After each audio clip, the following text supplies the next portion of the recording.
Yo, yo, Anyways, tis your boy, tis I. Hello, it's Whistly. Anyways, look at that sky. Ah, ah. Anyways, okay, so I just recorded um, the host, which by Stephanie Myers, bro, that joint smacked. That joint was saucy. But I'm gonna record the movie in I think 2005, Pride and Prejudice. Um, Yeah, because Stephanie Myers, there's like just a feminine energy to it, which made me like sparked me to like re-watch Pride and Prejudice the movie, and now I'm rereading Anna Karenina, and then I'm reading all of the Pride and Prejudice. It was like 99 cents on the Google Play for audiobooks, so I'm just gonna like read through all of them. Um, and then yeah, it's like one's like 86 hours or something like that, and then the other one, I'm gonna look it up right here. It's Anna Karenina's 34 hours, and the Jane Austen is um 70 hours. But since I work security and I have like 8 hours of nothing to do, normally I try to write for 2 to 3 hours or whatever like that. But when I'm not doing security, or when I'm not writing at my job, or doing like the work, which is not that complicated or whatever like that, I normally listen to like everything. I try to learn. I'm always interested in learning stuff and having a good time.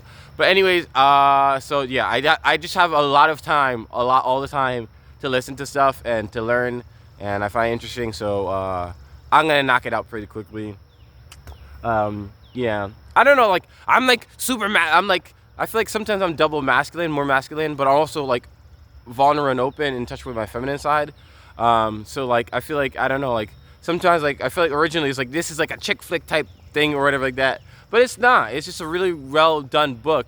That just has like a lot of feminine energy and stuff like that, which is not a crime. It's a good thing, and it should be like promoted and like supported and like I mean encouraged.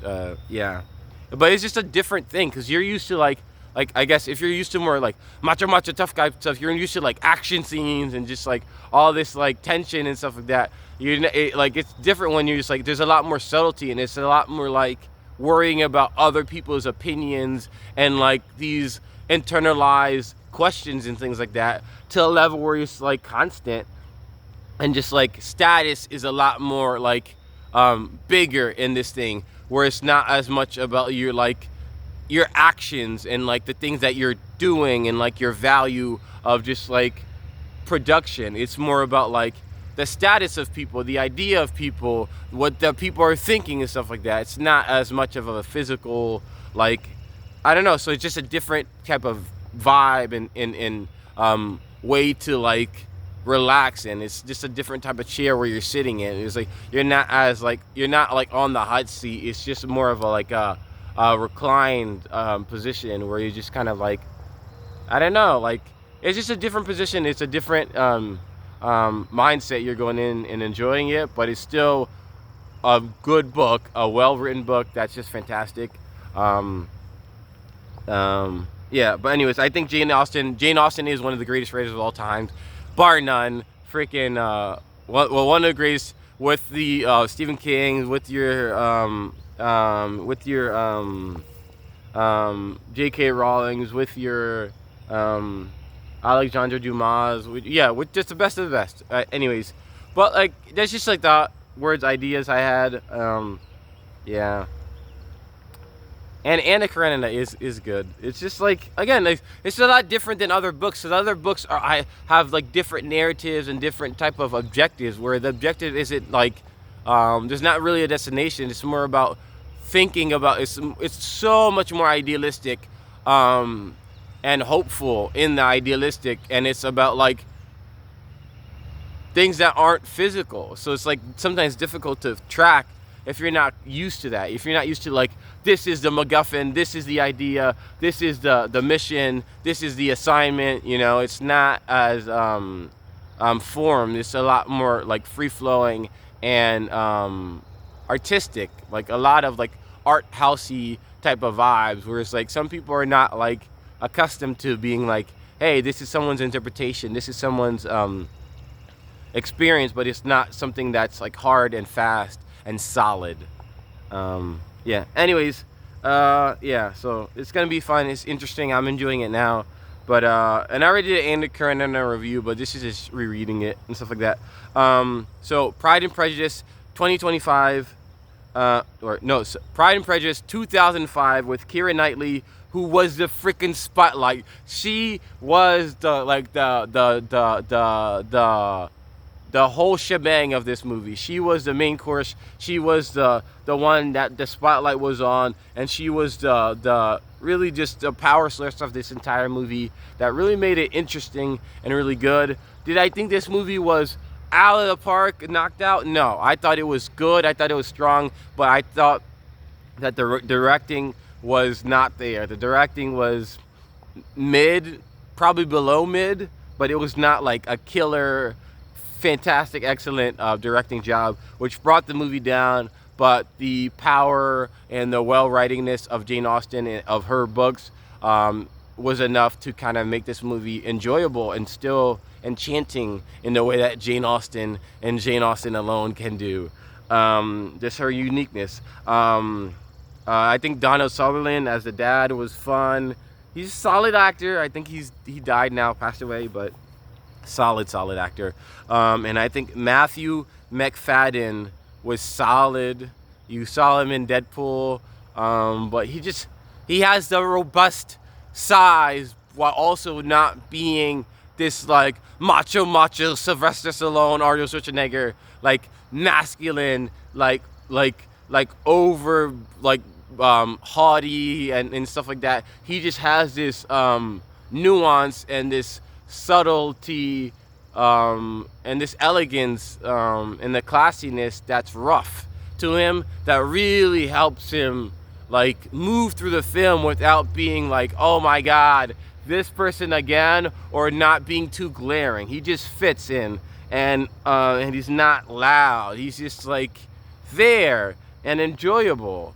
And it's really fun. And again, like Keira Knightley, she's leading the freaking team. She's like helming the ship. She's piloting the freaking aircraft, and she does a kick-ass job. She is fantastic. She is her. Like, you know, like Keira Knightley's just great, and she's great in this movie, and she like, you know, embodies it and just does such a good job, and she's just not overdoing it. She's just a good actor when she could just be herself, be like unique, be authentic, and be authentic for the entire film, and you're never gonna get bored, and you're always interested and enthralled, and you want to follow like all of her actions throughout the film. It's like, where is she, what is she doing, you know? It's just catching your eye throughout the entire film, just because of her acting, because of how well she plays the character.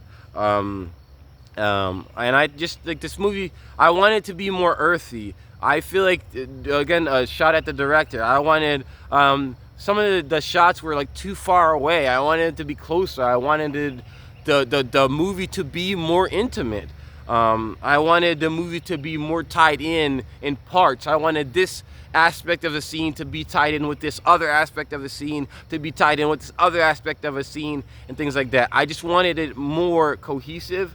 I wanting the casting to be a bit better, not in your Keira Knightley, your Donna Sullivan, your Matthew McFadden, but just some of the other role players, some of the other supporting cast. I wanted it to be a little bit more like together. I feel like you have like a higher caliber of actors and actresses in Keira Knightley and Matthew McFadden and Donna Sullivan. Some of the actors couldn't hold, they couldn't just keep up with this, which kind of makes it kind of like, I want like the best of the best. I don't want like I don't want some of the best of the best and then some of the like casuals or whatever like that, you know, especially for a work that's written by someone so fantastic of a writer. It's like you want like a full dream team. You don't want like parts of a dream team.